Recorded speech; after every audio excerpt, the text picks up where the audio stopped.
Yakim d'Ogden. Ogden, c'est au Québec, mais j'ai aucune idée c'est où. Ogden, avez-vous entendu parler de ça? Non, hein? On sait pas.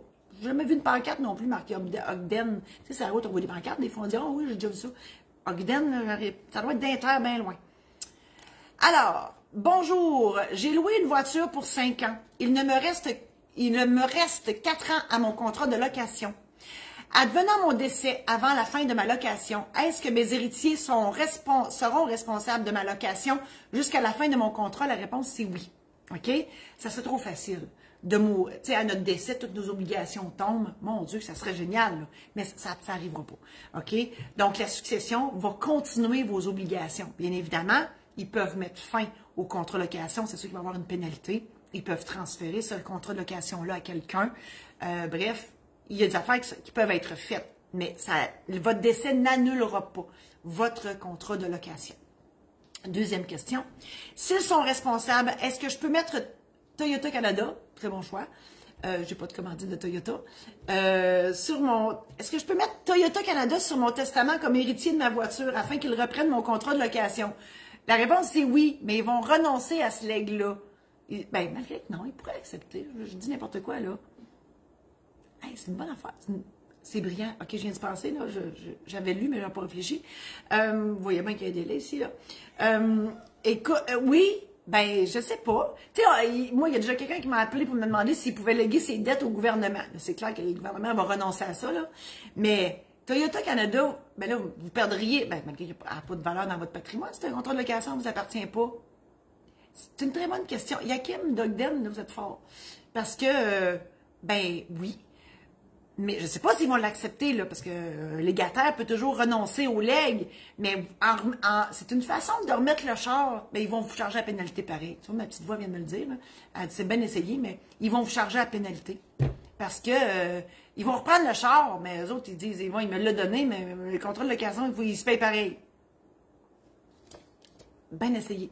Yakim d'Ogden. J'ai failli me laisser prendre. OK. Adam de Pierreville. Arrête donc, j'ai tout oublié. Oh mon Dieu, Martine Ramon à l'ordre. Il y avait une dernière question pour Yakim d'Ogden. Je m'excuse, merci Martine.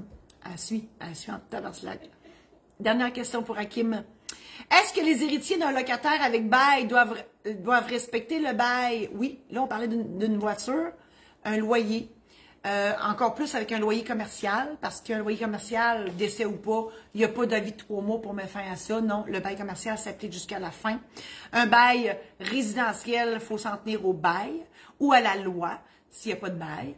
Un exemple, si vous avez un bail, souvent c'est 3 mois de délai, 3 mois d'avis pour mettre fin au bail, donc votre décès ne fera pas de différence. Si c'est un bail verbal, au mois, c'est un avis d'un mois. Bref, tout ça est dans la loi. Et s'il y a un bail, c'est la loi entre les parties. Donc, c'est là qu'on va aller voir. Donc, non, effectivement, la succession continuera les obligations de la personne décédée, que ce soit un contrat de location, un contrat de prêt, tout ça. Je vous invite, premièrement, à partager cette chronique-là à tous ceux et celles dans vos amis Facebook que ça pourrait intéresser. Je vous invite aussi à visiter mon site Internet qui n'est pas encore prêt. Ben, il est là, mon site Internet. Mais, Madame Rinfret, il n'est pas encore top-notch, on travaille dessus. Et en septembre, il va être vraiment tout changé. Mais tous les programmes en ligne sont là, mes outils sont là, mes coordonnées sont là, donc tout est là. Vous pouvez y aller. Il y a aussi ma maison d'édition, donc Martine vous a mis les liens, maison d'édition saint-laurent.com. J'ai écrit des livres aussi d'anecdotes notariales qui se sont passées durant mes 30 années de pratique. Lecture légère d'été, si ça vous intéresse. Le but, dans le fond, mon but ultime dans la vie, à part d'être notaire, c'est de vous aider à l'apprivoiser, ce personnage-là de notaire, que vous pouvez penser qui est beige, drabe, qui coûte cher, qui parle en chinois, etc. Donc, mon but, c'est de vous accompagner, de vous aider à vous préparer avant d'aller le voir.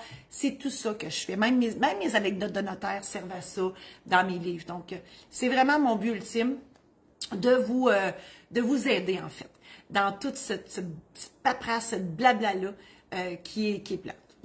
Je l'avoue, c'est très plate. Alors, merci infiniment d'être là et on se revoit la semaine prochaine.